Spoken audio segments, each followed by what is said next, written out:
দুনিয়াটা একভাবে শেষ হয়ে যাবে। ধনীরও দিন যায়, গরিবেরও দিন যায়, মন্ত্রীরও দিন যায়, সাধারণ ফকিরের দিন চলে যায়, সবারই দিন একভাবে চলে যাবে। কিন্তু দুনিয়া ছেড়ে যখন আমি আপনি পরপারে যখন পাড়ি জমাবো, সেই দিনটার শুরু আছে কিন্তু কোনোদিন শেষ করা যাবে না। সে আল্লাহর সামনে আমাকে আপনাকে হাজিরা দিতে হবে। আল্লাহ রাব্বুল আলামিন সেই জন্য বলছেন, বান্দারে আমি তোমাকে কিছু সাজেশন করছি, এর মধ্যে গুরুত্বপূর্ণ একটা সাজেশন হলো হাক্কা তুকাতিহি ওয়া লা তামুতুন্না ইল্লা ওয়া আনতুম মুসলিমুন।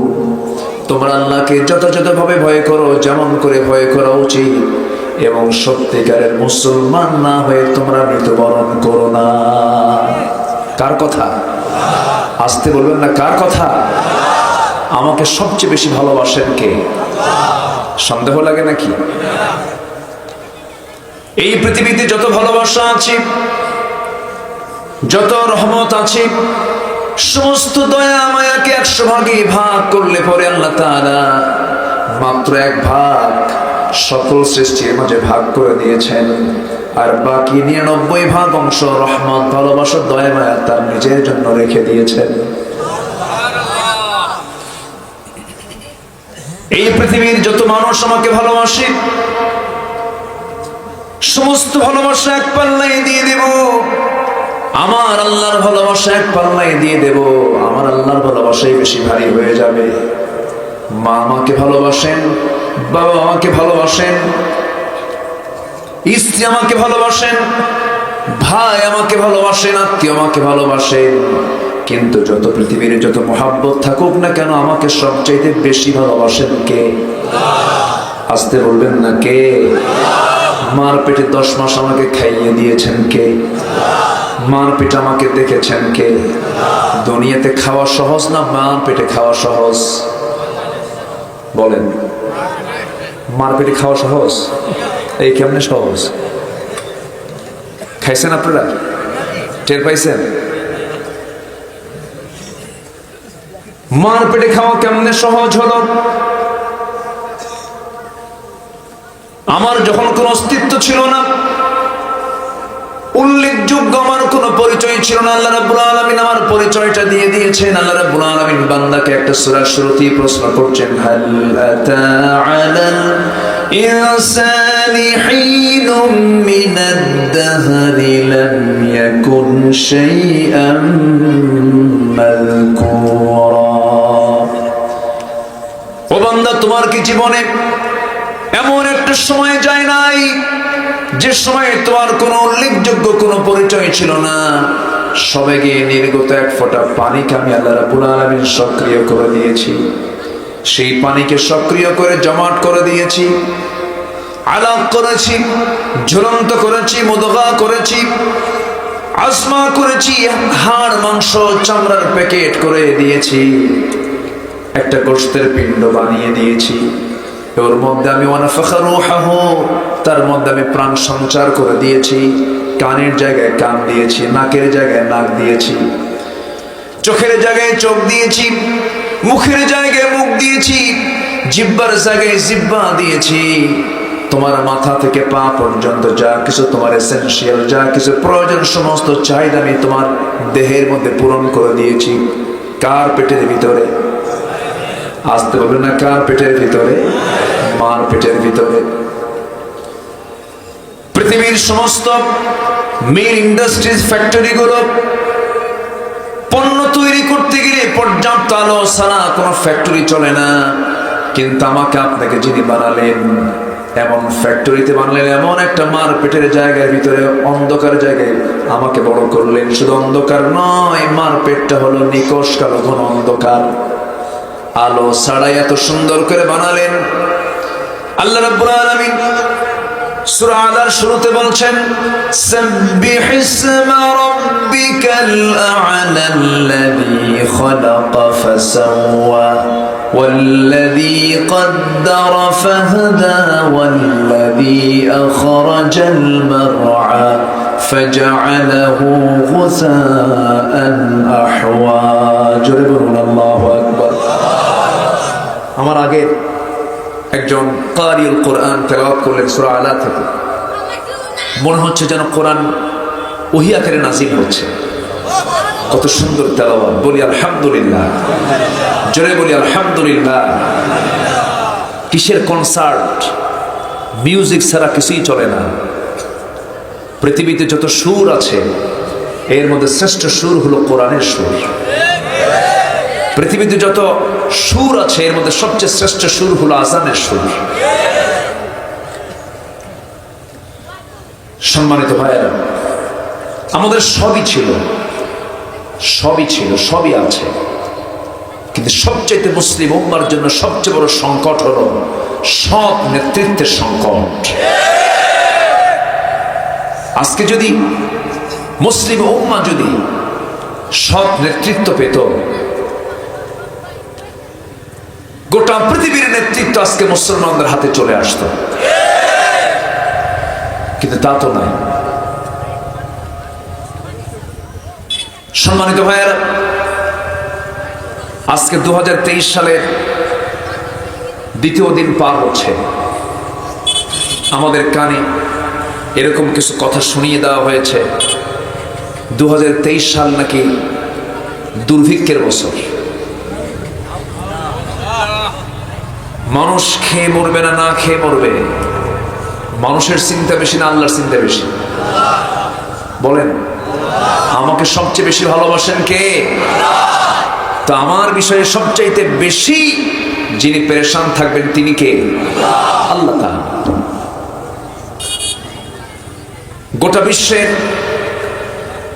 অর্থনৈতিক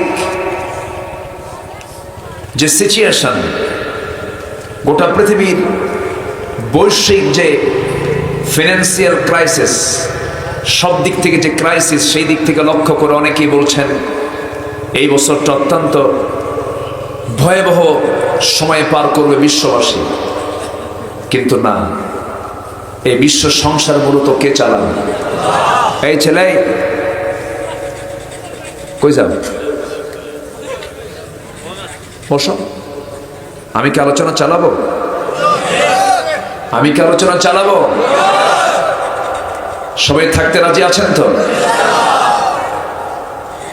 এখানে কি হুন্ডাই স্টার্ট করে? পার্কিং কি এত কাছাকাছি রাখে?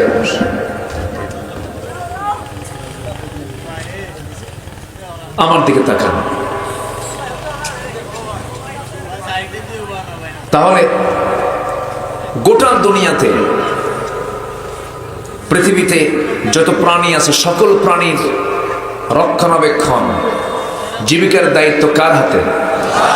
আসতে বলবেন না, কার হাতে? এই পৃথিবীতে শুধু কি মানুষ বসবাস করে? মানুষ ছাড়াও আরো প্রাণী আছে না নাই? সেগুলো কম না আরো বেশি? বলেন, সেগুলো কি কম না আরো বেশি? আরো বেশি। স্থলভাগে যত মানুষ থাকে তার চাইতে জলভাগে মখলুকের সংখ্যা কম না বেশি? বেশি। আমার ভাইয়েরা, গোটা পৃথিবীতে যত প্রাণীকুল আছে সমস্ত প্রাণীকুলের রিজকের দায়িত্ব আল্লাহ কাউকে দেন নাই। তিনি নিজেই বলেছেন, ওয়া মা মিন দাব্বাতিন ফিল আরদি ইল্লা আলাল্লাহি রিজকুহা। জমিনে যত বিচরণশীল প্রাণী আছে, কোন প্রাণীর রিজকের দায়িত্ব আমি পৃথিবীর কোন মানুষের হাতে ন্যস্ত করি নাই। আমি আল্লাহ নিজেই দায়িত্ব গ্রহণ করে নিয়েছি। জলভাগের ভিতরে এমন কিছু প্রাণী আছে, মন কেমন তাদের খাবারের প্রয়োজন হয়, কেউ মিটায় দেয় না, মিটায় দেন তিনি কে? আসতে বলবেন না, তিনি কে? আল্লাহ তাআলা। নীল তিমি নামে বিশাল আকারের একটা প্রাণী আছে, যার ওজন হলো 120 টন, দেহের পাওয়ার হলো, শক্তি হলো 1700 হর্স পাওয়ার। যে একাই নীল তিমি একটা বিশাল বড় জাহাজকে পর্যন্ত আটকে ফেলতে পারে। সেই তিমি তার বাচ্চাগুলোকে প্রত্যেক দিন 50 থেকে 60 মণ দুধ পান করায়। জোরে বলুন সুবহানাল্লাহ। আরো জোরে বলুন সুবহানাল্লাহ। তিনি শুধু জলভাগের প্রাণীকে দেখেন না, আকাশের উড়ন্ত পাখিগুলো কি খায়, জমিনে বিচরণশীল প্রাণীগুলো কি খায়, কোন সময় কি কোন খাবারগুলো খাচ্ছে, আমার আল্লাহ তেমন আল্লাহ। وَيَعْلَمُ مَا فِي الْبَرِّ وَالْبَحْرِ وَمَا تَسْقُطُ مِنْ وَرَقَةٍ إِلَّا يَعْلَمُهَا। তিনি সেই মহান প্রভু যিনি জলে কি হয়, স্থলে কি হয়, এমনকি কোন গাছের কোন পাতা, আমার আপনার বাড়ির চালের উপরে তেঁতুল গাছের যে ঝিরিঝিরি ছোট ছোট পাতাগুলো আছে, কয় মিনিট কয় সেকেন্ডে পড়লো, সেই তেঁতুল গাছের পাতাগুলো পড়ার আগের পর হিসাব আমার আল্লাহর জানা হয়ে যায়। যেরকম সুবহানাল্লাহ। আর আমাদেরকে শোনানো হয় যে দুর্ভিক্ষ হবে। কি হবে? হ্যাঁ, কয়েকদিন আগে একটা পত্রিকায় দেখলাম, জাতীয় পত্রিকায়, পাঠান ভাই, 2000 মুক্তিযোদ্ধা, তারা মুক্তিযোদ্ধার ভাতা পাচ্ছে, তাদের বয়স হলো 52 বছর। তাহলে যুদ্ধ করলো কোন জায়গায়? করো মারপেট থেকে, রুহের জগৎ থেকে। কথা বললে তো অনেক কিছু, উচিত কথাই বন্ধ বেজার, গরম ভাতে ও এই কথা এলাকায় আছে। আচ্ছা, আমার কিন্তু ওয়াজ আজকে শেষ হতে সময় লাগবে, আমাকে সময় দেওয়া যাবে তো ইনশাআল্লাহ? পুরাতন জায়গা তো, এসেছি বহু আগে, আমার স্মৃতিচারণ হচ্ছে। আমার মাহফিলের শুরুকালে আমি এইদিকে এসেছি, আমার মাহফিল প্রায় 22 বছর চলে, তো 16 বছর 15 বছর আগে আসা মানে কি, এই মাহফিলের সাথে আমার একটা স্মৃতি জড়িত হয়ে আছে, বলি আলহামদুলিল্লাহ। সম্মানিত ভাইয়েরা, তাহলে দুর্ভিক্ষ যদি হয়েই থাকে, দুর্ভিক্ষ যদি মনে হয়, এটার জন্য কি আল্লাহ দায়ী না বান্দা দায়ী? বলেন, কে দায়ী? বান্দা দায়ী। আমরা ক্রাইসিস তৈরি করে নিয়েছি, সংকট আমরা তৈরি করে নিয়েছি। আমরা হালালকে হালাল বলি না, হারামকে হারাম বলি না, ন্যায়কে ন্যায় বলি না, অন্যায়কে অন্যায় বলি না। আমার বন্ধুগণ, জান্নাত লাভের জন্য আল্লাহ বান্দাকে বলছেন, বান্দারে কিচ্ছু করা লাগবে না, তোমার দুর্ভিক্ষ হবে না, তোমার সংকট সৃষ্টি হবে না, তুমি ত্রাসের মধ্যেও থাকবে না, নিরাপদ ভাবে থাকবে, তোমার উপরে কোনো জুলুম হবে না, নির্যাতন হবে না। অন্ন, বস্ত্র, শিক্ষা, বাসস্থান, চিকিৎসা সব গ্যারান্টি আমি আল্লাহ দিয়ে দেব। শুধু একটা কাজ তুমি করবা। কয়টা কাজ বলেন? একটা কাজ। সবাই আমার সঙ্গে ঠোঁট মিলিয়ে বলুন, ছোট্ট সূরা, আমার আপনার ঘরের সূরা, সবাই বলুন, লিইলাফি কুরাইশিন ইলাফিহিম রিহলাতাশ শিতাই ওয়াস সাইফ فليعبدوا رب هذا البيت الذي أطعمهم من جوع وآمنهم من خوف। ও বান্দা, তুমি যদি ক্ষুধা মুক্ত থাকতে চাও, তুমি যদি টেনশন মুক্ত থাকতে চাও, নিরাপত্তা পেতে চাও, কিচ্ছু করা লাগবে না। فَلْيَعْبُدُوا رَبَّ هَذَا الْبَيْتِ, তুমি এই ঘরের যিনি মালিক, সে আল্লাহর তুমি দাসত্ব করো, ইবাদত করো, তার হুকুমটা মেনে নাও, তার হুকুমটা মানবে। لَفَتَحْنَا عَلَيْهِمْ بَرَكَاتٍ مِنَ السَّمَاءِ وَالْأَرْضِ, আকাশ এবং জমিনের সমস্ত রহমতের সমস্ত ভান্ডারগুলো আমি আল্লাহ তোমার জন্য খুলে দেব। দুর্ভিক্ষ হবে না, অনটন হবে না, অভাব হবে না, কোনো টেনশন থাকবে না, নির্বিঘ্নে তুমি চলতে পারবে জমিনে। তোমার জন্য আমার আল্লাহ সমস্ত দায়িত্ব গ্রহণ করবেন। জোরে বলি সুবহানাল্লাহ। আমার ভাইয়েরা, আমরা ভালোবাসি কাকে, মহব্বত করি কাকে, আর মোহাব্বত করা দরকার কাকে? আমরা সব কিছু বলে যাই। আমরা আল্লাহকে বললেও আল্লাহ তো আমাকে একটা সেকেন্ডের জন্য বলেন না, এক মুহূর্তের জন্য আমার আল্লাহ কখনো আমাকে বলেন না। তিনি সব সময় আমাকে স্মরণ রেখেছেন, আমাকে দেখেন তিনি।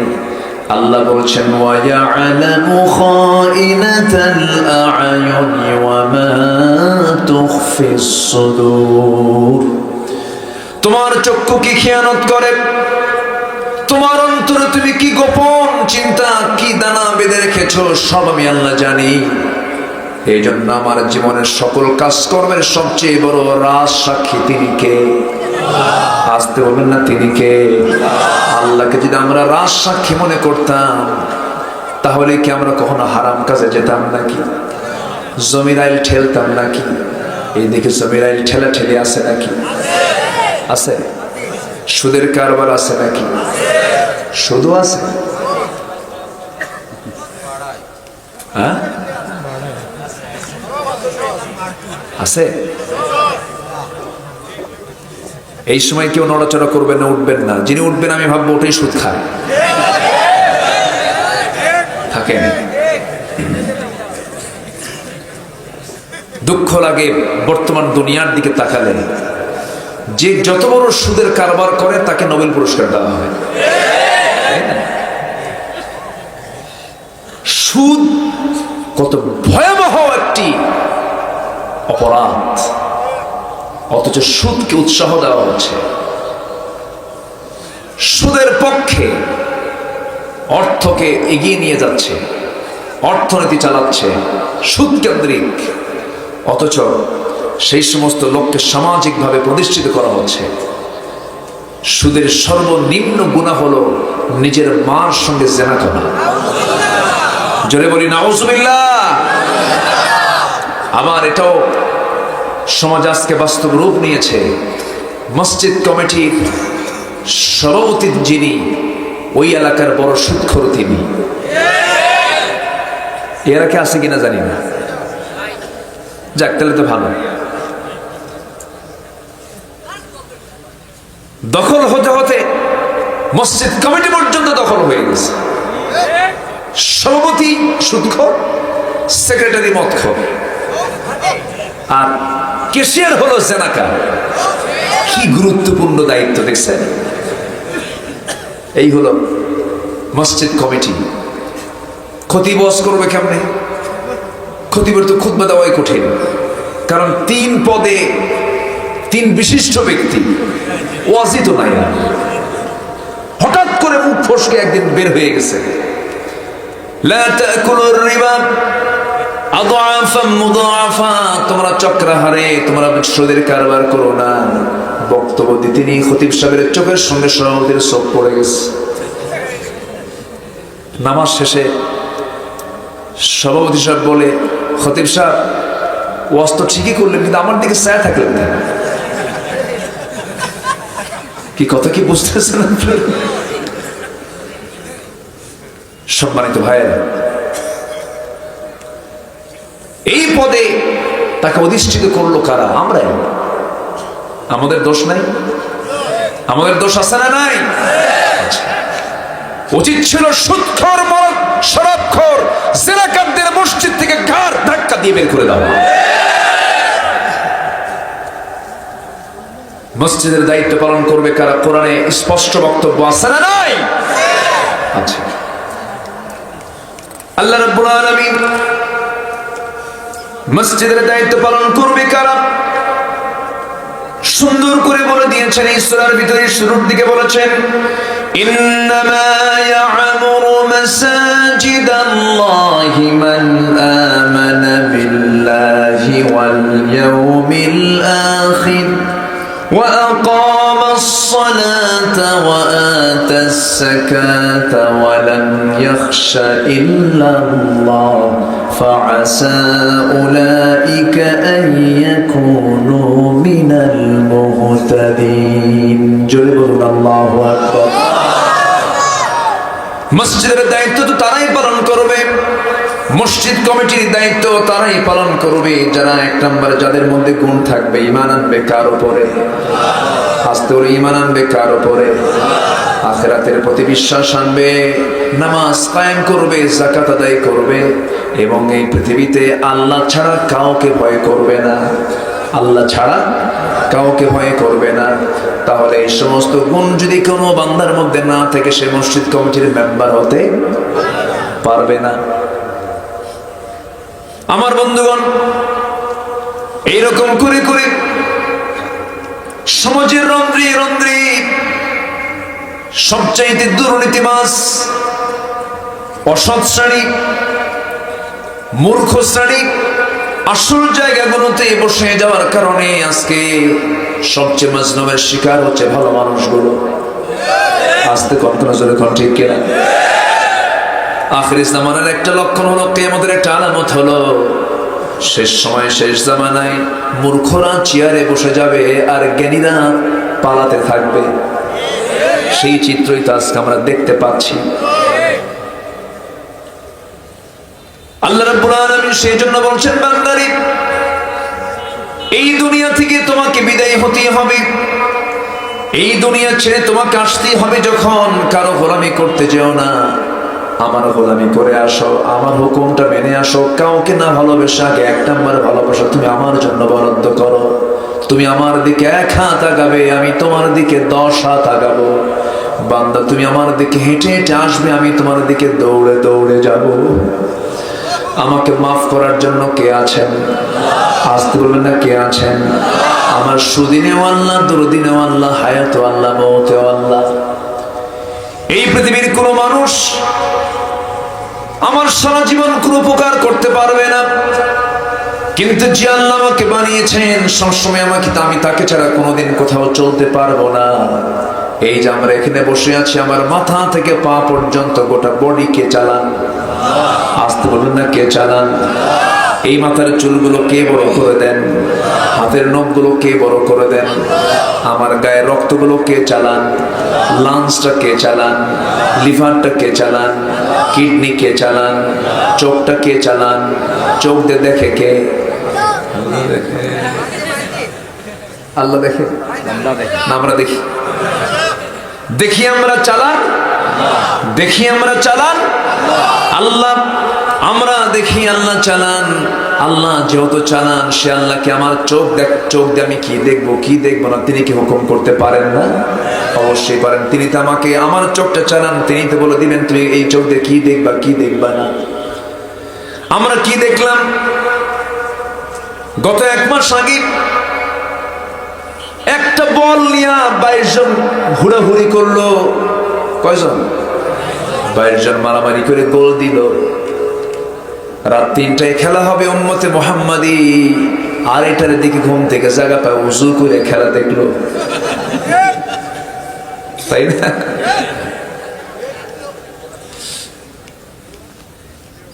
ইমানদার তো কোনো অনর্থক কাজে সময় ব্যয় করবে না, বেহুদা কোনো কাজ ইমানদার কখনো করবে না। কিন্তু আমি যেদিন ফাইনাল খেলা হয়, আমি আশ্চর্য হয়ে গিয়েছিলাম যে মাহফিলে লক্ষ লক্ষ মানুষের সমাগম হয়, যারা মাহফিলে এসে স্লোগান দেয় কোরআন ছাড়া অন্য কিছু মানি না, মানবো না। কিন্তু সেদিন মাহফিলে লক্ষ নয়, কয়েক হাজার মানুষ, আর বাকি লোকগুলো সব আরশ আজিমের মেহমান হয়ে গেছে।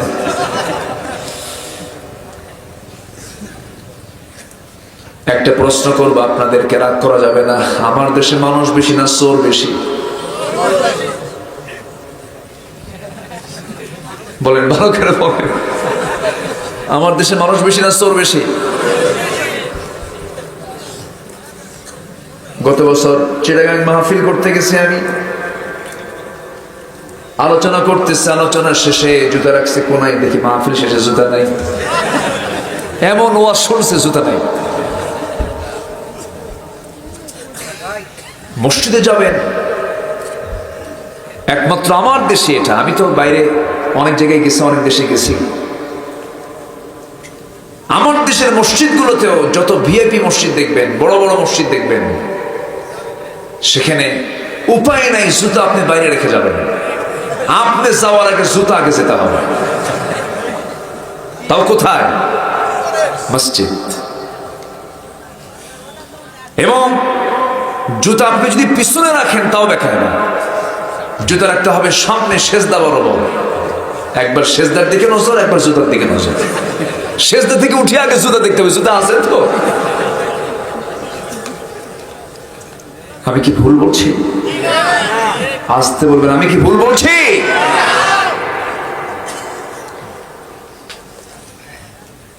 বিগত 12-13 বছর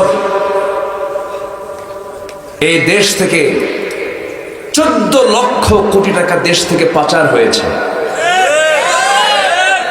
এটা আমার বক্তব্য না, তো জাতীয় পত্রিকায় এসেছে। এই সমস্ত টাকাগুলো পাচার করলো কারা? ওরা তো জামানার সবচেয়ে বড় পিশাচ, তাই না? আমার ভাইয়েরা, আমার বন্ধুগণ, এগুলো কেন হচ্ছে, কি জন্য হচ্ছে? এর মূল কারণ হলো আল্লাহ রাব্বুল আলামিন বলছেন, ওয়াইলুল লিকুল্লি হুমাযাতিল লুমাযাতিনিল্লাযী জামা'a মালান ওয়া 'আদ্দাদাহ ইয়াহসাবু আন্না মালাহু আখলাদাহ কাল্লা লায়ুনবাযান্না ফিল হুতামাতি ওয়া মা আদরাকা মাল হুতামাহ নারুল্লাহিল মুকাদাহ। ওই সমস্ত লোকের জন্য ধ্বংস যারা সামনে পিছনে দুর্নাম করে বেড়ায়, যারা অবৈধ সম্পদ বারবার জমা করে এবং বারবার গণনা করে আর মনে করে এই সম্পদ আমাকে স্থায়ী করে ফেলবে, কিন্তু না। এই মুহূর্তে এই যে মঞ্চে বসে আছি আমি, পাঠান ভাই বসে আছেন, ওই যে ভাইরা বসে আছেন, এই যে আমার মুরব্বী বাবাজিরা বসে আছেন, এই মুহূর্তে যদি আমাদের যে কোনো একজনের যদি মৃত্যু হয়ে যায়, ধরুন একজন লাশ হয়ে হঠাৎ করে স্টেজে মারা গেল, পরেই মারা গেল, লাশ হয়ে গেল, লাশ হওয়ার সঙ্গে সঙ্গে এই যে এত হাজার হাজার মানুষ এখানে আছেন, এই হাজার মানুষকে আমরা তার বিন্দু পরিমাণ কোনো উপকার করতে পারবো নাকি? কিচ্ছু করতে পারবো না, কিছুই হবে না আমাকে দিয়ে। ওই মৃত ব্যক্তির জন্য সর্বোচ্চ আপনি কি করবেন? হয়তো বড় লেখা উপজেলা স্বাস্থ্য কমপ্লেক্স একটা ফোন দিবেন, ফোন দিয়ে বলবেন, দেখুন তো একটা অ্যাম্বুলেন্স পাওয়া যায় নাকি? অ্যাম্বুলেন্স চলে আসবে, সামনে হাজির হয়ে যাবে, নিতর দেহ মঞ্চ থেকে নামানো হবে। মঞ্চ থেকে নামায়া নিয়া ওই অ্যাম্বুলেন্স উঠায় দিয়ে ড্রাইভারকে বলবে, যাও এই লাশটা বাড়িতে পৌঁছায় দাও, কিন্তু বাড়িতে নিয়ে যাবে, কিন্তু বেডরুমে ঢুকানো যাবে না। বেডরুমে আমি স্থান পাবো না, ঘরের বারান্দা তো আমার স্থান হবে না।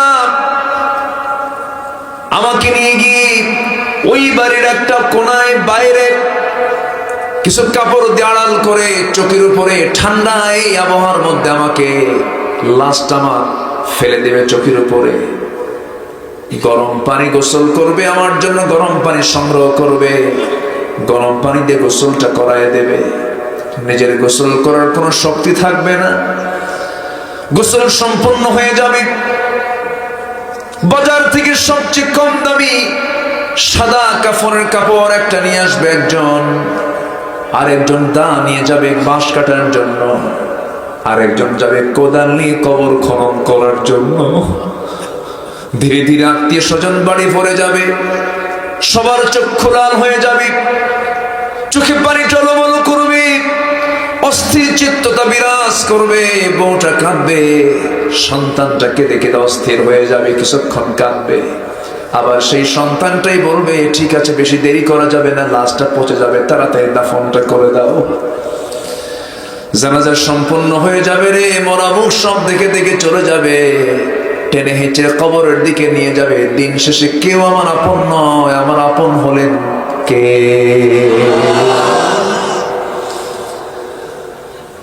আমরা তো ভাবি না। আমার রাসূলকে এক সাহাবী প্রশ্ন করছেন, মান আকিয়াসুন নাস ওয়া আহজামুন নাস ইয়া রাসূলুল্লাহ, সবচেয়ে চালাক লোকটা কি, বিচক্ষণ লোকটা কি? আমার রাসূল সঙ্গে সঙ্গে বলছেন, ক্বালা আকসারুকুম যিকরান লিল মাউত ওয়া আকসারুহুম ইস্তি'দাদা, তোমাদের মধ্যে সেই লোকটাই সবচাইতে বেশি চালাক যে মৃত্যুর কথা সবচেয়ে বেশি বেশি স্মরণ করে। আমরা কার মেহমান হয়ে যাব? আসতে বলবেন না, কার মেহমান? আল্লাহর মেহমান হয়ে আমরা তার কাছেই ফিরে যাব। আল্লাহ বান্দাকে কত সুন্দর করে বুঝিয়ে বুঝিয়ে প্রশ্ন করছেন। খুব কমন আয়াত, যারা পারেন ঠোঁট মিলিয়ে বলুন। কাইফা তাকফুরুনা বিল্লাহি ওয়া কুনতুম আমওয়াতান ফাআহইয়াকুম সুম্মা ইউমীতুকুম সুম্মা ইউহয়ীকুম সুম্মা ইলাইহি তুরজাউন। বান্দা, তুমি আমাকে কেমনে স্বীকার করো? তোমার তো কোনো প্রাণ ছিল না, আমি তোমাকে প্রাণ দিয়েছি, আবার তোমাকে আমি মুর্দা করব, আবার তোমাকে আমি জিন্দা করব। আমার কাছে তোমার ফিরে আসতে হবে বান্দা। অতএব সব খুশি করার আগে সবচেয়ে বেশি খুশি করো কাকে? আসতে বলবেন না, কাকে? দুনিয়াতে আপনার সন্তান মাকে বারবার ডাকবেন, মা মা মা মা, মা বিরক্ত হয়ে যাবে। বাপকে ডাকবেন আব্বা আব্বা বলে, কোনো কোনো ডাকবেন, বিরক্ত হয়ে যাবে। ভাইকে বারবার ডাকবেন, বিরক্ত হয়ে যাবে। স্যারকে বারবার বলবেন স্যার বলে বলে বিরক্ত হয়ে যাবে, বিরক্ত হয়ে যাবে। কিন্তু আমার প্রভুকে আমি বান্দা যতবার বেশি বেশি করে ডাকবো, আল্লাহ আল্লাহ যতবার বলবো, আমার আল্লাহ তত বেশি খুশি হয়ে যাবে। আমরা ডাকবো বেশি করে কাকে? আসতে বলবেন না, কাকে? আল্লাহকে। তবে স্পেশালি আমাদের ডাক আল্লাহ তাআলা সবচেয়ে বেশি খুশি হন আমার আল্লাহ যখন আমাকে 5 বার ডাকেন। কয়বার ডাকেন বলেন? 5 বার। হাইয়া আলাস সালাহ, হাইয়া আলাল ফালাহ, ক্বাদ কামাতিস সালাহ, আস-সালাতু খায়রুম মিনান নাওম। ঘুম থেকে নামাজ উত্তম, নাম কল্যাণের দিকে আসো। নামাজটা আমাদের জন্য অকল্যাণ না কল্যাণ? আমাদের জন্য ক্ষতি না উপকার? এখানে আমার পাঠান ভাই, তিনি চিকিৎসক মানুষ, একজন ডাক্তার মানুষ। তিনি ডাক্তার দেবেশ শেঠি নামে একজন বড় doctor, Indian doctor Devesh Shetty, একজন হিন্দু ভদ্রলোক হওয়ার পরও তিনি বলছেন, তিনি একটা স্ট্যাটাসে তিনি লিখেছেন, তিনি বলছেন, আমি গোটা দুনিয়ার সমস্ত রোগী, বিভিন্ন ধর্মের মানুষের রোগী, বিভিন্ন ধর্মীয় মানুষের রোগ আমি দেখেছি, রোগী দেখেছি। বিভিন্ন ধর্মের লোক আমার কাছে আসে, হিন্দু আসি, খ্রিস্টান আসি, বৌদ্ধ আসি।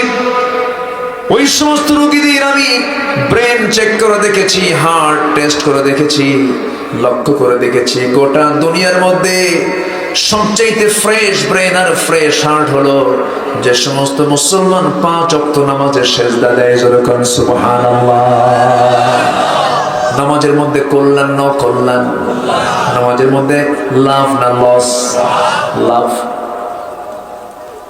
যার নামাজ নিয়মিত হয়, 5 ওয়াক্ত নামাজ যার রেগুলার হয়, জামাতের সাথে হয়, সময় মতো হয়, বড় ধরনের কোন রোগ থেকে আল্লাহ তাআলা তাকে বাঁচায় দেন। সুবহানাল্লাহ বলেন। ফজর নামাজ যখন কোন বান্দা 24 ঘন্টার মধ্যে সবচাইতে বরকতপূর্ণ, সবচেয়ে উত্তম আবহাওয়া হলো ফজরের সময়ের আবহাওয়া। ঘুম থেকে উঠে ওযু বানায়া পায়ে হেঁটে হেঁটে মসজিদের দিকে চলে গেল, শিশিরগুলো চোখের মধ্যে ঢুকে গেল। সকালবেলায় শিশির ভেজা এই পানিগুলো যখন বান্দার চোখে লাগে, আল্লাহ তাআলা তার চোখের জ্যোতি বাড়ায় দেন। জোরে বলি সুবহানাল্লাহ। বান্দা যখন রুকুতে চলে যায়, সেজদায় চলে যায়, সেজদা যাওয়ার কারণে মাথার ভিতরে সূক্ষ্ম সূক্ষ্ম কিছু নার্ভ আছে। সেজদা যখন দেয়, সূক্ষ্ম সূক্ষ্ম নার্ভগুলো নিষ্ক্রিয় থাকলে পরে সঙ্গে সঙ্গে সক্রিয় হয়ে যায়, রক্তের চাপ বেড়ে যায়। আল্লাহ বলছেন, বান্দারে সেজদার মধ্য দিয়ে তুই আমাকে খুশি কর, তুইও সুস্থ হয়ে যাবে, আমি তোকে সুস্থ রেখে দেব। এই জন্য আমরা সবার ডাকে সাড়া না দিয়ে আমরা আগে কার ডাকে সাড়া দেব? আসতে বলুন না, কার ডাকে সাড়া দেব? 5 ওয়াক্ত নামাজ পড়তে রাজি আছেন কারা? একটা হাত তুলে দেখান তো দেখি। জোরে বলি ইয়া আল্লাহ, আরো জোরে বলি ইয়া আল্লাহ, ইয়া রহমান, ইয়া রহিম। আমাদেরকে 5 ওয়াক্ত সালাত আদায় করার তৌফিক তুমি আল্লাহ দিয়া দাও। জোরে বলি আমিন, আরো জোরে আমিন। কষ্ট পেলেন? নামাজটা কার হক? আসতে বলবেন না, কার হক? আগে সবার আগে কার হক আদায় করব? আল্লাহর হক। আল্লাহ আমাকে দিতে কোনো কিছু কৃপণতা করেন নাই, আমি কেন অবহেলা করব? আমার এক বন্ধু, পাঠান ভাই, আমার এক বন্ধু মালয়েশিয়াতে থাকেন, বেড়াতে গেলাম, তার সঙ্গে আমার দেখা হলো। আমি তার হাতটা চেপে ধরলাম, দেখি হাতের মধ্যে একটা মেশিন লাগানো। বললাম, বন্ধু তোমার হাতের মধ্যে মেশিন কেন, কি হয়েছে? চোখের পানি ছেড়ে দিয়ে বলে, বন্ধু রে, আমার 2টা কিডনি নষ্ট হয়ে গেছে। সপ্তাহে 1 দিন করে আমি ডায়ালিসিস করতে যাই। সেই ডায়ালিসিস মেশিন আমাকে না হয় সূচ দিয়ে ঢুকি, রক্তগুলো বের করে, রক্তগুলো ফেটে ফেটে আবার আমার দেহের মধ্যে ঢুকানো হয়। আমার কিডনি পারে না মেশিন দিয়ে এগুলোকে ঠিক করে দেওয়া হয়। দুনিয়ার মানুষ সেই মেশিনটা বানিয়েছে, তার ওজন হলো 100 কেজি, আর আমার আল্লাহ আমার আপনার কিডনির ওজনটা দিয়েছেন মাত্র 200 গ্রাম। কেউ কি সুবহানাল্লাহ বলবেন না? জোরে বলুন সুবহানাল্লাহ। 2টা চোখ দিয়েছেন, চোখের পিছনে 20 লক্ষ 40 লক্ষ পাঁচ দিয়ে দিয়েছেন। 1,70,000 করে চোখের পিছনে ভেইন দিয়েছেন, রক দিয়েছেন। চোখের মধ্যে আল্লাহ তাআলা এমন সুন্দর করে চোখটাকে ভাসমান রেখে দিয়েছেন, চোখটা পানির মধ্যে ভাসে। পদ্মা, মেঘনা, যমুনা যত বড়, আমার আল্লাহ আমার আপনার জন্য নাক, চোখ, কানকে তার চেয়ে বড় বানিয়ে দিয়েছেন। জোরে বলে সুবহানাল্লাহ। এই পৃথিবীর ভিতরে যত সৃষ্টিকুল আছে, মাখলুক আছে, সবচেয়ে সুন্দর আকৃতি দিয়ে সুন্দর করে বানানো হয়েছে কাকে বলেন? আমাকে বানানো হয়েছে। লাকাদ খালাকানাল ইনসানা ফি আহসানি তাকওয়িম। সবচেয়ে সুন্দর করে আমি আল্লাহ মানুষকে বানিয়েছি। জোরে বলে সুবহানাল্লাহ। একটা ইতিহাস মনে পড়লো, আমার বাদশাহ হারুন রশিদের কথা একটু মনে পড়লো। বলি। এই কে ওঠে? বসেন। কি নাম্বার? কি মানে এরকম কোন হাজত টাজত নাকি? জিও। হ্যাঁ, খুব সুন্দর, আপনাদের ভাষাগুলো এত সুন্দর লাগে আমার কাছে। কক্কা, বক্কা, তাই না? কক্কা মানে বলো, বক্কা মানে বসো, সব শর্টে। আলহামদুলিল্লাহ। প্রত্যেকটা ভাষার ভিতরে সুন্দর কে দিয়েছেন? আসতে বলবেন না, কে দিয়েছেন? হ্যাঁ, আলহামদুলিল্লাহ। কোথায় কি বাজে? মোবাইল। কি আজাব এটা! মোবাইল তো যুবকদের জন্য খুব দরকার, খুব প্রয়োজন, বিশেষ করে 17, 18, 19 বছরের যুবকের জন্য খুবই দরকার, তাই না? রাত 3টার দিকে যারা মোবাইল চালায় তারা তো এই জামানার সবচেয়ে বড় পরহেজগার বান্দা, তাই না? এরকম চালানোর মতো কিছু পরহেজগার আছে না? নাই না। মোবাইলকে চালাতে গেলে, মোবাইল চালানোর আগে নিজেকে চালানো শিখতে হবে।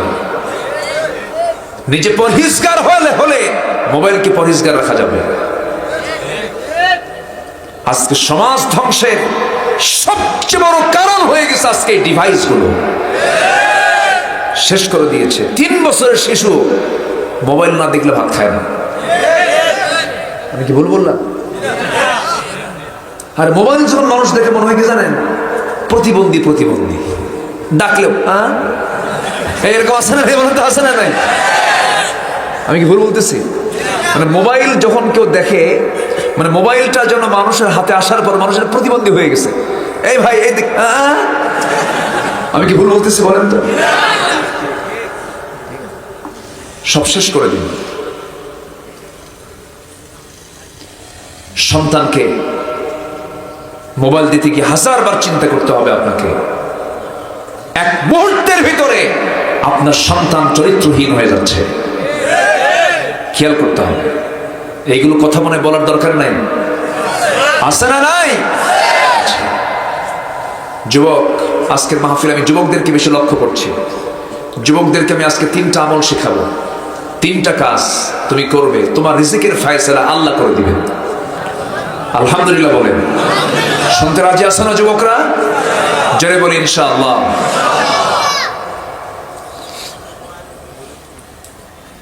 বাদশাহ হারুন রশিদ তিনি তার সুন্দরী স্ত্রীকে নিয়ে কোন এক চাঁদনি রাতে গল্প করছেন।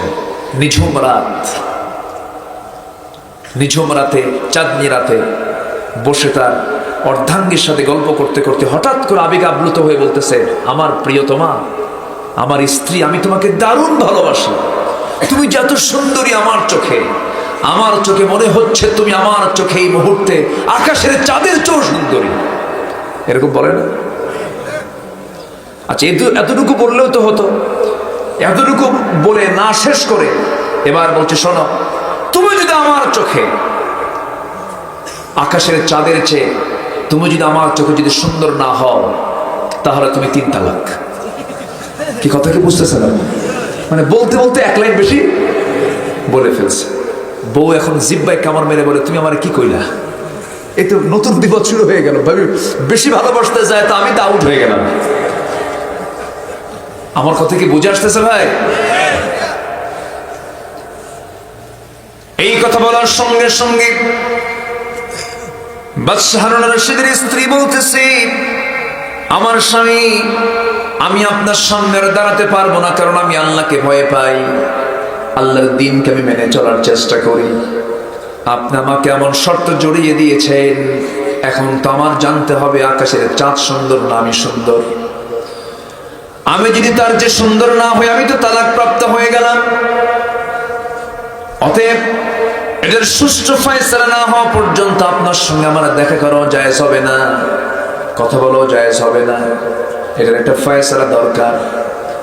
বাদশাহ হারুন সমস্ত আলেম ওলামাদেরকে ডাক দিয়েছে। ম্যাক্সিমাম সবাই বলছে, হ্যাঁ, আপনি কথাটা ভুল বলে ফেলেছেন, কোনো উপায় নাই, কোনো উপায় নেই, there is no way। কি করবেন আপনি? এখন সিদ্ধান্ত নিয়ে ফেলেন। এমন একটা সিচুয়েশন যখন হয়ে গেল, কোন এক আল্লাহর বান্দা বড় আলেমী দিন সামনে দাঁড়িয়ে এসে বলছেন, না না, যে সিদ্ধান্ত আপনারা জানিয়েছেন এই সিদ্ধান্তের মধ্যে আমার মনে হয় কোন একটা ভুল হয়েছে। কি ভুল হয়েছে? এবার সঙ্গে সঙ্গে সেই বড় আলেমী দিন আল্লাহর কালামের সূরা 3 তেলাওয়াত শুরু করে দিলেন। ওয়াত-তিনি ওয়াস-সাইতুনি ওয়া তুরি সিনিন ওয়া হাযাল বালাদিল আমিন লাকাদ খালাকনাল কমারা ফি আহসানি তাকওয়িম। সমস্ত আলেমরা বলে তোমার তেলাওয়াত ভুল। যখন কইছে তোমার তেলাওয়াত ভুল, এবার সে আলেম বলছে তোমাদের ফতোয়াও ভুল। আল্লাহু আকবার বলেন।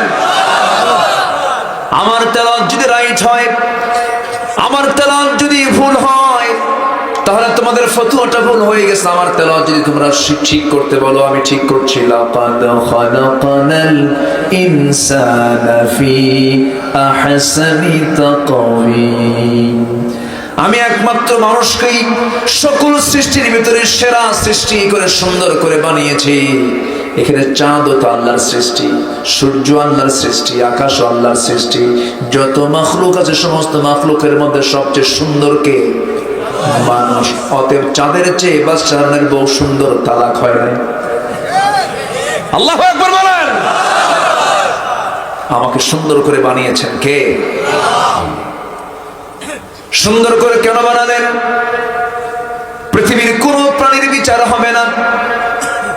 বাঘ বনের হিংস্র প্রাণী, সিংহ বনের রাজা, হাতি স্থলভাগের সবচেয়ে বড় প্রাণী, তিমি জলভাগের সবচেয়ে বড় প্রাণী। মৃত্যুর মধ্য দিয়ে তাদের সবকিছু শেষ হয়ে যাবে, কিন্তু আল্লাহ তাআলা মানুষকে এই দুনিয়াতে পাঠিয়েছেন, আবার দুনিয়া থেকে আবার তার কাছে ফেরত যেতে হবে। পৃথিবীর কোন প্রাণীর হিসাব হবে না, কিন্তু বান্দার হিসাব নেবেন কে? মানুষের হিসাব নেবেন কে? আল্লাহ তাআলা মানুষের হিসাব নেবেন। এই জন্য আল্লাহ তাআলা সব সৃষ্টির মাঝে মানুষকে অত্যন্ত মর্যাদা দিয়ে সুন্দর করে বানিয়েছেন। বানিয়ে বলছেন, বান্দারে আমার গোলামি করবি, আমার হুকুম মেনে চলবি, আমার সমস্ত হুকুমগুলো মেনে যাবি, আমাকে সন্তুষ্ট করার চেষ্টা করবি, আমি তোর হিসাব নিয়ে সোজা সুন্দর জান্নাত আমি তোমাকে দিয়ে দেব। জোরে করুন সুবহানাল্লাহ। আমার ভাইরা, আমার আল্লাহ তাআলা এই জায়গায় সূরা তাওবার 24 নম্বর আয়াতে 8 শ্রেণীর ভালোবাসার কথা বলেছেন। বাপকে দেখলে মায়া দয়া হয়। বাপ যদি মারা যায় সন্তান কি করে? হাসে না কান্না করে? যেদিন বাপ মরে যায় সেদিন সন্তানটার কি অবস্থা হয়? এই যে একটা টান, এই যে একটা মহব্বত, আল্লাহ বলছেন বান্দার এই মহব্বত আমি দিয়েছি, কোনো সমস্যা নেই। তোমার মা তোমার বাবার জন্য তুমি চোখের পানি ফেলে ফেলে কাঁদো, তাদের জন্য দোয়া করো, রব্বিরহামহুমা কামা রব্বায়ানি সাগীরা। কিন্তু সেই বাপ মার জন্য তুমি যে দোয়া করবে, কাঁদবে, ভালো কথা, কিন্তু সেই ভালোবাসা যেন আমার ভালোবাসার চাইতে বেশি না হয়। আমার ভালোবাসার চাইতে যদি বেশি হয়ে যায় সব শেষ হয়ে যাবে। তোমার সবচেয়ে বেশি আমাকেই তোমার ভালোবাসতে হবে, আমার প্রতি তোমার বেশি মহব্বত থাকতে হবে, কারণ আমি তো তোমার সবকিছু। আমার আল্লাহ হচ্ছেন হুয়াল আউয়ালু ওয়াল আখিরু ওয়াল যাহিরু ওয়াল বাতিন ওয়া হুয়া বিকুল্লি শাইইন আলীম। তিনি প্রথম, তিনি শেষ, তিনি প্রকাশ, তিনি প্রকাশ্য, তিনি গোপন। সকল ক্ষমতার উৎস কে বলেন? সকল ক্ষমতার উৎস কে বলেন? আল্লাহ তাআলা। বাপকে তোমার বেশি মহব্বত করা যাবে না আল্লাহর চাইতে। একজন সাহাবীর কথা মনে হয়ে গেল, উবাইদ ইবনুল জাররাহ রাদিয়াল্লাহু তাআলা আনহুর কথা সবাই কম বেশি জানেন। বদর যুদ্ধের দিন আমার নবীজি রমজান মাসে 313 জন সাহাবী নিয়ে বদর নামক প্রান্তরের উদ্দেশ্যে আমার নবীজি মদিনার মসজিদ থেকে বের হয়ে গেছেন। এই 313 জন সাহাবীর মধ্যে উবাইদ ইবনুল জাররাহ রাদিয়াল্লাহু তাআলা একজন ছিলেন। যুদ্ধ যখন শুরু হয়ে যাবে, বদর যুদ্ধ এমন একটা যুদ্ধের নাম যে যুদ্ধে সাহাবীরা দেখতে পেয়েছেন তাদের বাপ তাদের বিরুদ্ধে যুদ্ধ করতে আসছে, ভাই তাদের বিরুদ্ধে যুদ্ধ করতে আসছে, শ্বশুর তাদের বিরুদ্ধে যুদ্ধ করতে আসছে, নিজের জামাই তাদের বিরুদ্ধে যুদ্ধ করতে আসছে। ইভেন আমার রাসূল বদর যুদ্ধের ময়দানে গিয়ে দেখেন তার বড় জামাই তার বিরুদ্ধে যুদ্ধ করতে আসছে। আমার নবীর আপন চাচা আব্বাস রাদিয়াল্লাহু আনহু তিনিও যুদ্ধ করতে আসছেন নবীর বিরুদ্ধে। যুদ্ধ যখন শুরু হয়ে গেল, সেই যুদ্ধের দামামা চতুর্দিকে চলতেছে। উবাইদ ইবনুল জাররাহ রাদিয়াল্লাহু তাআলা আনহু যুদ্ধ করতে নিয়ে হঠাৎ করে দেখতে পেলেন তার জন্মদানকারী পিতা তার সামনে দাঁড়ায় আছে, তরবারি হাতের মধ্যে নিয়ে। উবাইদা মনে মনে চিন্তা করলেন, আমার জন্মদানকারী পিতা, আমি তাকে কেমন করে আঘাত করি না, আমি আঘাত করবো না। হারে, সেই বাবার কোলে পিঠে আমি লালন পালন হয়েছি, লালিত পালিত হয়েছে, আমি আমার আব্বাকে কেমন করে আঘাত করি? দয়া মায়া কাজ করলো। এবার তিনি কি করেন, তরবারিটা আস্তে করে কোষবদ্ধ করে তিনি ইউ টার্ন হয়ে যখন ফিরে আসতেছিলেন, ব্যাক করছিলেন, পরক্ষণই মনে মনে চিন্তা করছেন, আহারে আমার জন্মদানকারী পিতা হতে পারে, কিন্তু সে তো আমার নবীর দুশমন, সে তো আমার আল্লাহর দুশমন, সে তো আল্লাহর দ্বীনের দুশমন। আমার জন্মদানকারী পিতা হতে পারে, কিন্তু যে লোকটা আল্লাহর বিরুদ্ধে, নবীর বিরুদ্ধে, দ্বীনের বিরুদ্ধে যুদ্ধ করতে আসছে, আমি যদি তাকে আজকে আব্বা মনে করে, পিতা মনে করে ছেড়ে দেই, কিয়ামতের দিন আমাকে ফাসিকদের কাতারে দাঁড় হতে হবে। আল্লাহু লা ইয়াহদিল কওমাল ফাসিকিন, ফাসিকদের কাতারে আমাকে কাতারবদ্ধ হতে হবে। না না, আমার বাপকে ছাড়বো না, আমার বাপকে বাপ মনে করবো না। তরবারি আবার কোষমুক্ত করলেন, আবার সামনে ঘুরে দাঁড়ালেন, বিপুল বিক্রমে ঝাঁপিয়ে পড়লেন বাবার দিকে। বাপকে বাপ না মনে করি, শিরকের প্রতীক মনে করে তরবারিটা তিনি সোজা বাবার গর্দান বরাবর হাঁকায়া দিলেন। মস্তক ছিটকে পড়ে গেল, শের একদিকে পড়লো, ধর আরেকদিকে পড়লো। বাপ দুনিয়া থেকে বিদায় হয়ে গেছে। বদর যুদ্ধে মুসলমানদের যখন বিজয় সুনিশ্চিত হয়ে গেল, সবার মুখে হাসি, কিন্তু উবাইদের মুখে কোনো হাসি নাই। সাহাবীরা বলছেন, হুজুর উবাইদের মুখে হাসি নাই। রাসূল বলছেন, কেন রে, কেন উবাইদা কেন হাসে না? উবাইদের কি হয়েছে বলো হুজুর? উবাইদের বাপ আজকে দুনিয়া থেকে বিদায় হয়ে গেছে। রাসূল বলছেন, উবাইদের বাপকে তোমরা কে মেরেছো? কে মেরেছো বলো হুজুর? আমরা তো কেউ মারি না। কে মারছে? উবাইদা নিজেই তার বাপকে আজকে দুনিয়া থেকে বিদায় করে দিয়েছে। আমার নবীজি হাত দুইটা সামনে আগায় দিয়ে বলছেন, উবাইদা রে, আজকে তোমার মহব্বতটা, আজকে তোমার ভালোবাসা, তোমার ঈমানটা আজকে পাকাপোক্ত হয়ে গেছে। সত্যি সত্যি তুমি তোমার বাবার চাইতে, মায়ের চাইতে, ভাইয়ের চাইতে, দুনিয়ার সকল কিছুর চাইতে আল্লাহ এবং রাসূলকে বেশি ভালোবাসো। আমার সামনে চলে আসো উবাইদা। বুকের সঙ্গে বুক লাগায় দিয়ে বলছেন, উবাইদা রে, আমি যতটুকু বুঝতে বুঝতে পারছে আল্লাহর 8টা জান্নাত তোমার জন্য অপেক্ষা করছে। যেরকম সুবহানাল্লাহ। ঈমান এত সস্তা নয় আমার বন্ধুগণ। স্ত্রী মায়া কার না নাই, সন্তান মায়া কার না নাই, কিন্তু সকল মায়ের চাইতে বেশি মায়া থাকতে হবে কার প্রতি? আসতে বলবেন না, কার প্রতি? আল্লাহ তাআলা বলছেন ঈমানদার যারা, ওয়াল্লাযীনা আমানু আশাদ্দু হুব্বান লিল্লাহ। ঈমানদার যারা তারা সবচেয়ে বেশি মহব্বত করে কাকে? আসতে বলবেন না, কাকে? দোয়া করে দেই নাকি? আলোচনা চালাবো? আলোচনা এখনো চালাবো? প্রচুর ঠান্ডা, যে গরম লাগে। এই গরম লাগে কার দেখি? গরম লাগে কোথায়? আগুন দিয়ে তৈরি নাকি গা, না মাটি দিয়ে? এতক্ষণ ধরে ওয়াজ করতেছি, এক চুল পরিমাণ ঘামলাম না, আর বসে থেকে ঘামতেছে। হাসানা মিসা? মিসা কোথায়?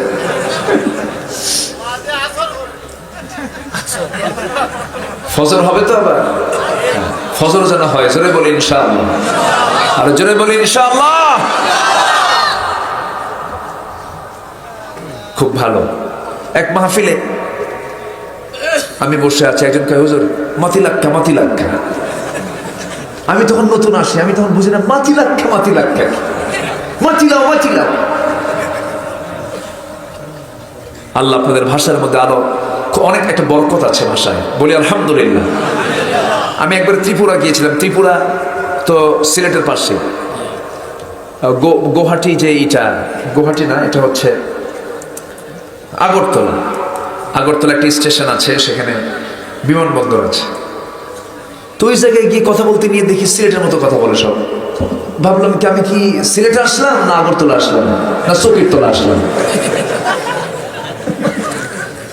সেম ভাষা। আলহামদুলিল্লাহ। আগরতলা, আগর আগর, তাই না? আগর গাছ আছে না এদিকে? এ তো সোনা। আলহামদুলিল্লাহ বলেন।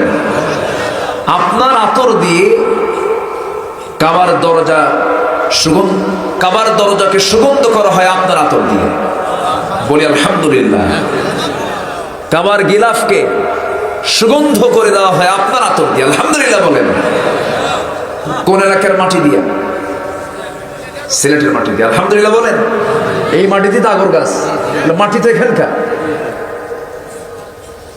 খুব বরকতি এলাকা। আল্লাহ তুমি সিলেটকে সকল প্রকার বালা মুসিবত থেকে সিলেটকে তুমি আল্লাহ হেফাজত করো।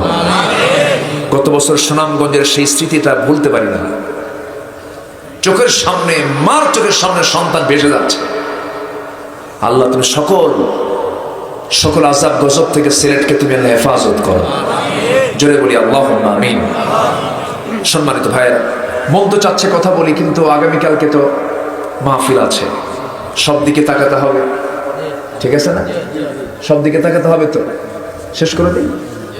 আপনি বলতেছেন না এরকম? সময় দিন। জি ইনশাআল্লাহ, জি ইনশাআল্লাহ।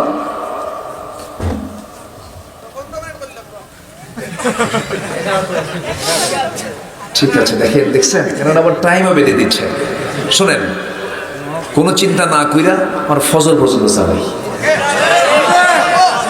রাজি আছেন তো? আলোচনা চলো।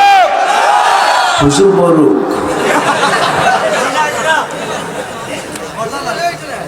খুব ভালো।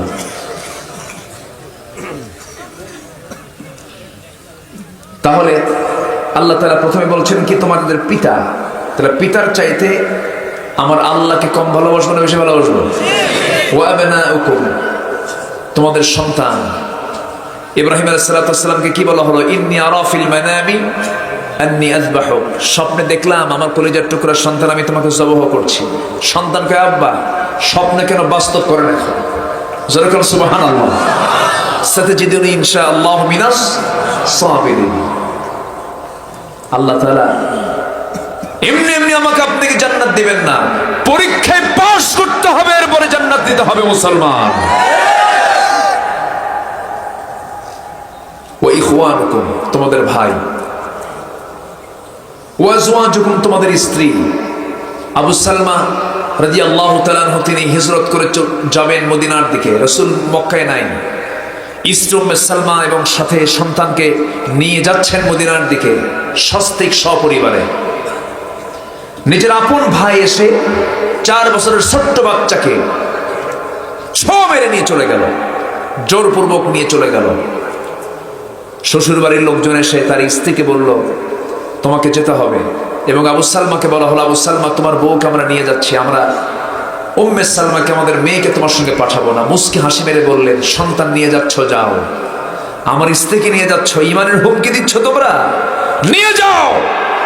আমার কাছে সবচেয়ে বড় দরবার হলো আমার নবীর দরবার, সবচেয়ে আমার প্রিয় কে?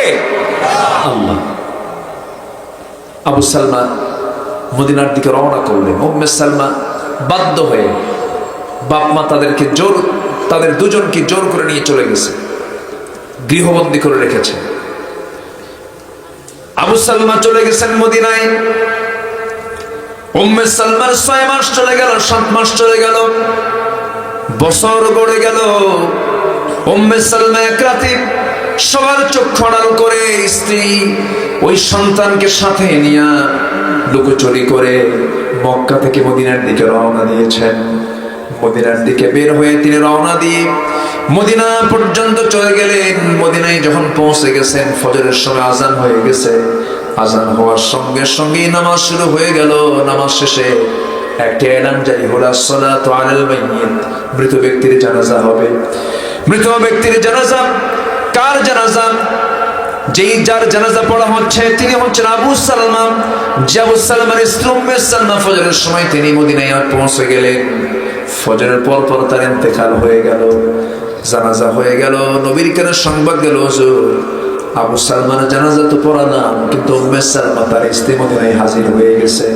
রাসূল বললেন, ও আমার সাহাবীরা, ওই আবু সালমার সন্তানটাও এসেছে। রাসূল বললেন, এতিমের কাছে আমাকে নিয়ে যাও। এতিমের সামনে তিনি দাঁড়ালেন। এতিমকে বলছেন, এতিমকে লক্ষ্য করে, এতিমের মাকে লক্ষ্য করে বলছেন, ও ছোট্ট সন্তান, তোমার কোনো চিন্তা নাই।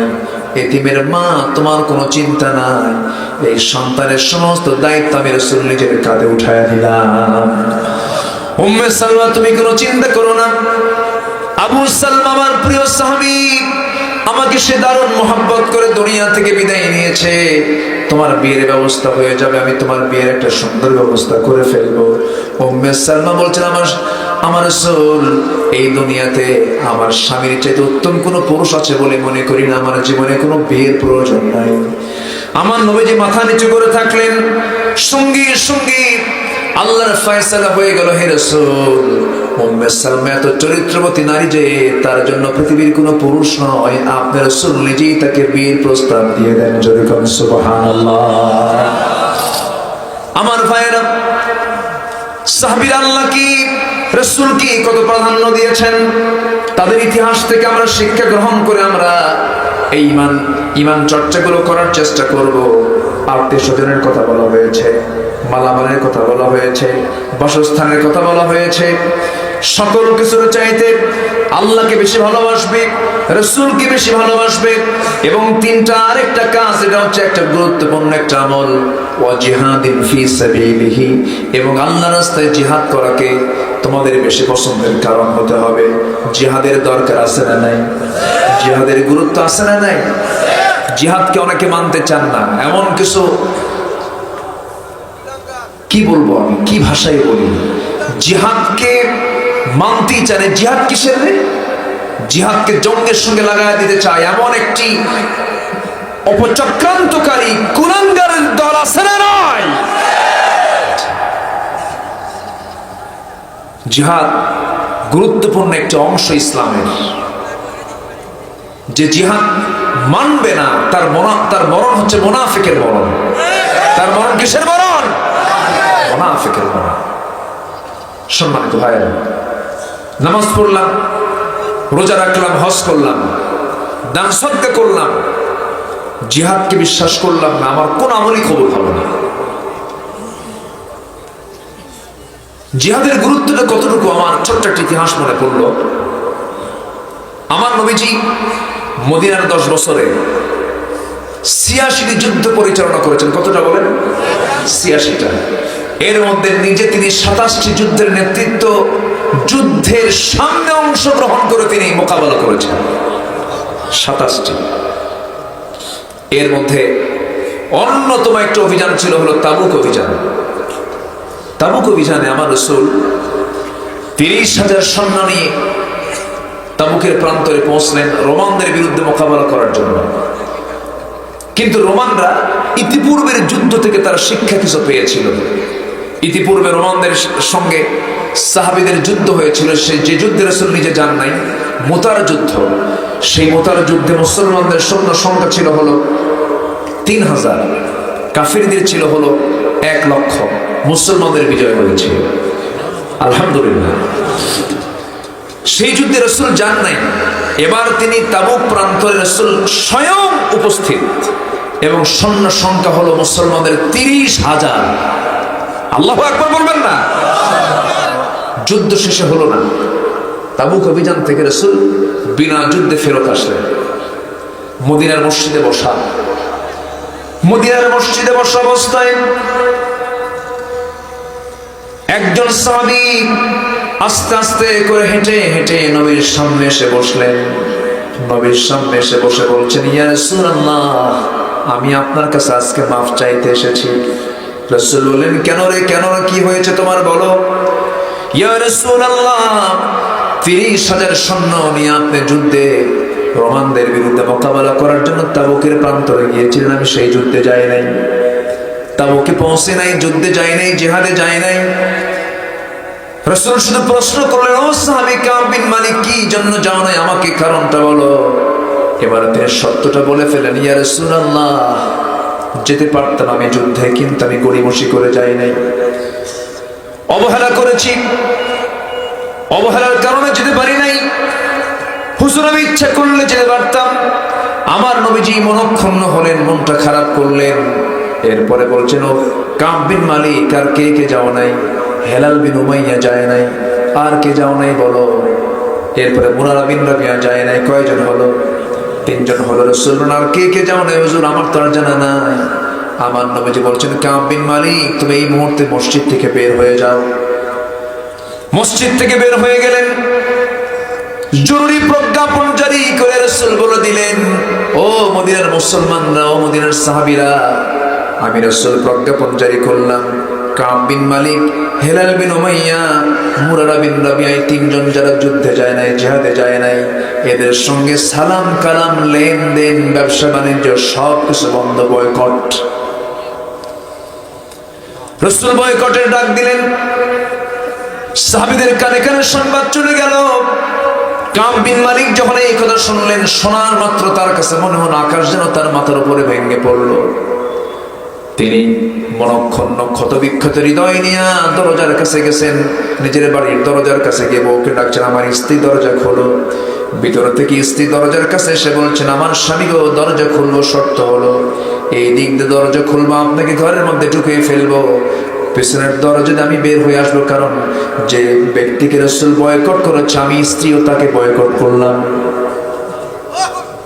আল্লাহু আকবার বলবেন না? কাব বিন মালিকের গোটা দুনিয়াটা সংকীর্ণ হয়ে গেল। হারে, রাসূল আমার বিরুদ্ধে বয়কটের ডাক দেওয়া, আমার জন্য জান্নাত আর নাই, আমি শেষ হয়ে গেছি। কাব বিন মালিক দরজার কাছ থেকে যখন আবার ফিরে আসতেছিলেন, সামনে দেখলেন ছোট্ট 2টা বাচ্চা, তার 9 বছর 11 বছর ছোট্ট বাচ্চাগুলোকে আস্তে করে ডাক দিয়ে বলছেন, আমার সন্তানগুলো এইদিকে আসো, আমি তোমাদেরকে একটু আদর করে চুমু দেই। ছোট্ট বাচ্চা 2টা বলছেন, না না, যাওয়া যাবে না, রাসূল তোমাকে বয়কট করছে, আমরাও কথা কব না। সকল ভালোবাসার চাইতে বেশি ভালোবাসতে হবে কাকে? আসতে বলবেন না, কাকে? আল্লাহকে। কাব বিন মালিক কোথায় যাবেন? আর যাওয়ার জায়গা নাই। স্ত্রী হারালেন, সন্তান হারালেন, পরিবার হারালেন, সাহাবায়ে কেরামদের সঙ্গে কথা হয় না, সব বন্ধ হয়ে গেল, ক্লোজ হয়ে গেল। এখন একটা প্রশ্ন করি আপনাকে, ওই কাব বিন মালিকের নামাজের কোনো অভাব ছিল নাকি? আসতে হয়, দান সদকার কোনো অভাব ছিল নাকি? জিকির আজকারের কোনো অভাব ছিল নাকি? শুধু এখানে একটা সংকট ছিল, সেটা হলো রাসূল জিহাদে অংশগ্রহণ করেছেন, সেই সাহাবী জিহাদে যেতে গড়িমসি করেছেন, অবহেলা করেছেন। হেলাল বিন উমাইয়া রাদিয়াল্লাহু তাআলা আনহু 70 বছরের বুড়া মানুষ, নবীর চাইতে বয়স বেশি, নবীজি তার বিরুদ্ধে তিনি বয়কটের ডাক দিয়েছেন। হেলাল বিন উমাইয়া করলেন কি, বাড়ির ভিতর থেকে একটা শক্ত দড়ি হাতের মধ্যে নিলেন, শক্ত দড়ি হাতের মধ্যে নিয়ে দৌড় মেরে গিয়া মদিনার মসজিদের সামনে একটা খুঁটির সাথে দড়িটা বাঁধলেন। দড়িটা বেঁধে দিয়া নিজের 2 হাত সহস্ত নিজেই স্বেচ্ছায় বেঁধে ফেলে বলছেন, হেলাল রে, তোর মতো বড় বড় কপাল এই দুনিয়াতে আর দ্বিতীয় জন কেউ নাই, কারণ তোর বিরুদ্ধে রাসূল বয়কটের ডাক দিয়েছে। আল্লাহ তুমি যতক্ষণ পর্যন্ত ফয়সালা না দিবা, হেলাল বিন উমাইয়া তার হাতের বাঁধন খুলবে না। হেলাল বিন উমাইয়ার খাওয়া দাওয়া বন্ধ হয়ে গেছে। সাহাবে কেরামকে সামনে দেখে বারবার সালাম দেন, কেউ সালামের জবাবটাও নেয় না। তাফসীরে এসেছে হেলাল বিন উমাইয়া তার হাত দুটো দড়ি দিয়ে বাঁধার কারণে 2 হাত ঘা হয়ে গিয়েছিল। হেলাল বিন উমাইয়া রাদিয়াল্লাহু তাআলা আনহু তিনি চোখের পানি ফেলে ফেলে কাঁদতেছেন, বারবার সিজদায় পড়ে কাঁদতেছেন বারবার। মুরারা বিন রাবিও চোখের পানি ফেলে ফেলে কাঁদেন, তওবা করেন। 40টা দিন যখন গত হয়ে গেল, এই 3 জনের তওবার সঙ্গে সঙ্গে আমার আল্লাহ রাব্বুল আলামিন কবুল করে নিয়েছেন। এই 3 জনের তওবা যখন কবুল হয়ে গেল, নবীর কাছে যখন আয়াত নাযিল হলো, ওয়ালা সালাসাতিল্লাযিনা খুল্লিফু, হে রাসূল ওই 3 জন সাহাবী যারা পিছনে পড়েছিল, যারা গরিমসি করেছে, তারা চোখের পানি ফেলে ফেলে কেঁদে তওবা করে আপনার কাছে আল্লাহর কাছে মাফ চেয়েছে। হে রাসূল আমি আল্লাহ আমার কাছে মাফ চাওয়ার কারণ আমি তাদেরকে মাফ করে দিয়েছি। যেরকম সুবহানাল্লাহ। ওহী যখন নাযিল হয়ে গেল, আমার নবীজির আনন্দ দেখে কি ওমরে ফারুককে ডাক দিয়ে বলছেন, ওমরে ফারুক যাও তাড়াতাড়ি আমার কাব বিন মালিককে সংবাদ দিয়ে দাও। তার বাড়ি থেকে দরজায় নক করছেন, কে আসো? কাব বিন মালিক আসো নাকি? না নাই। কে? আমি তার স্ত্রী বলছি। তোমার স্বামী কোথায়? যে লোকের খবর রাসূল রাখে না, সেই লোকের খবর আমি তার বউ রাখি না। আল্লাহু আকবার বলবেন না আমার ভাইরা? তাহলে জিহাদের গুরুত্ব ইসলামে আছে না নাই? আসতে বলবেন না, আছে না নাই? আল্লাহ তাআলা এখানে বলছেন, আহাব্বা ইলাইকুম মিনাল্লাহি ওয়া রাসূলিহি ওয়া জিহাদিন ফি সাবিলিহি। সকল দুনিয়ার ব্যক্তি ভালোবাসা, সম্পদের ভালোবাসা, বাসস্থানের ভালোবাসার চাইতে আল্লাহ রাসূল এবং জিহাদকে তোমাদের বেশি ভালোবাসতে হবে। এটা হচ্ছে ঈমানের দাবি। কিসের দাবি বলেন? তা যদি না করো ফাতারাব্বাসু, অপেক্ষা করো। কার গজব? কার ফয়সালা? আল্লাহর ফয়সালা। আল্লাহ রাব্বুল আলামিন আয়াতের অনুকূলে সবার জীবনকে সাজানোর তৌফিক দান করুন। জোরে বলি আমিন। আরো জোরে আমিন। আরো জোরে আমিন। বেশি রাত আর করবো না, অনেক রাত হয়েছে।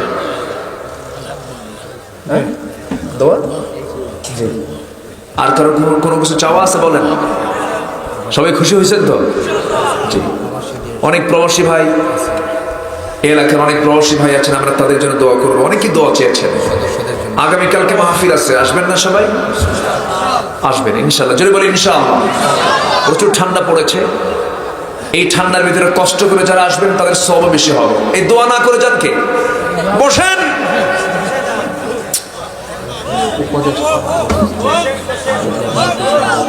বক্কা একটু জি, অনেকে ইন্তেকাল করেছেন, সবার জন্য দোয়া হবে। যে ধৈর্য ধরার দরকার আছে না? বলেন তো, একটু ধৈর্য ধরেন না একটু। ধৈর্য ধারণ করার শক্তি দাও গো মেহেরবান, আমায় দাও গো মেহেরবান। ধৈর্য ধারণ করার শক্তি দাও গো মেহেরবান, আমায় দাও গো মেহেরবান। বুকের ভেতর ব্যথার নদী বইছে অবিরাম, বইছে বইছে অবিরাম। ধৈর্য ধারণ করার শক্তি দাও গো মেহেরবান, আমায় দাও গো মেহেরবান। আধার আমার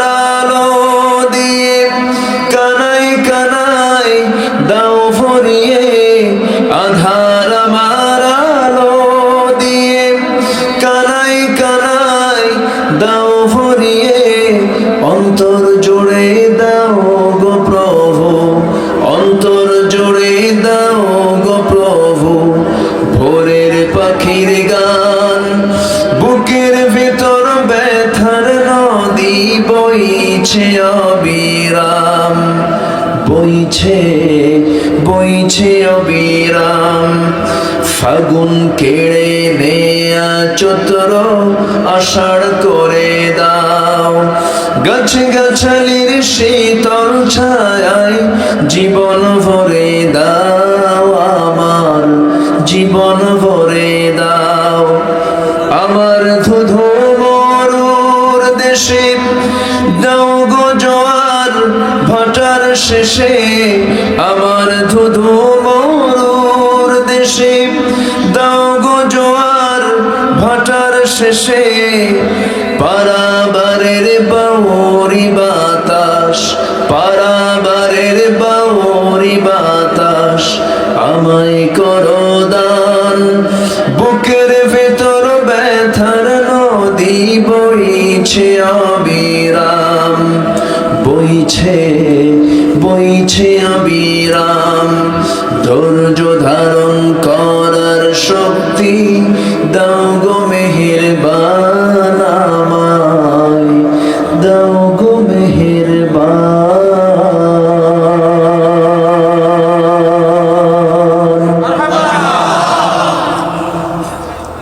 জি, এখন দোয়া সবাই মিলে সুবহানাকা আল্লাহুম্মা ওয়া বিহামদিকা আশহাদু আল্লা ইলাহা ইল্লা আনতা আস্তাগফিরুকা ওয়া আতুবু ইলাইকা। সবাই একটু নামাজের মতো করে বসে আমরা চাইবো আল্লাহর কাছে। অনেক প্রবাসী দোয়া চেয়েছেন, এই জমিনের সোসাইটির সাথে সম্পৃক্ত থেকে অনেকে দুনিয়া থেকে বিদায় নিয়েছেন, অনেকের বাবা ইন্তেকাল করেছেন, অনেক অসুস্থ আছেন। আমরা সবার জন্য দোয়া করব। এখানে সভাপতি মহোদয়রা বসে আছেন, আল্লাহ তুমি তাদেরকে সেহাতে কুল্লিয়া দান করো, সুস্থ রাখো। সবার জন্য সর্বাঙ্গীন কল্যাণ মঙ্গল কামনা করে আসুন। আমরা শেষে দোয়ার দিকে যাচ্ছি, আপনি দোয়া করেন, আপনি করেন, সব আমারই দায়িত্ব দিবেন। জি, আমরা সবার জন্য দোয়া করব। জি, মা বোন আসছে মাহফিল, আজকে আসছে, আল্লাহ তুমি মা বোনদের